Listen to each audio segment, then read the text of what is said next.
去到呢個時代咧，已經唔係話斟酌緊到底用唔用 AI 啦，而係大家已經開始係對於 AI 喺嗰個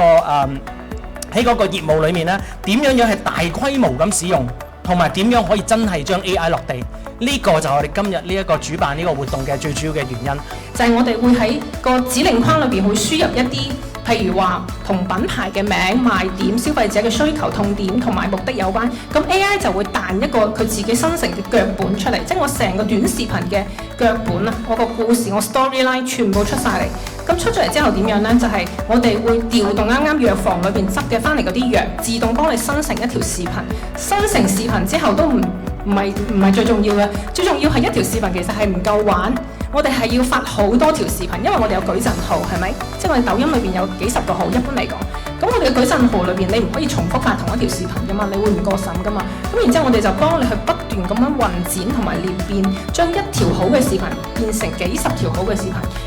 我哋呢個全球嘅 global account 嘅能力點樣幫佢節省收款嘅成本啦？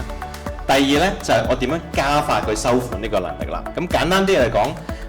我哋基本上一啲國際匯款嘅需要嘅時候呢，其實佢快至可能要30分鐘，甚至有啲可以係即時收到款，佢都解決呢方面問題。咁除咗時間嘅成本之外呢，當然實際上嘅一啲外匯成本，我哋幫佢節省。咁籠統啲嚟講呢，其實基本上我哋幫佢節省到接近90%嘅交易成本嘅。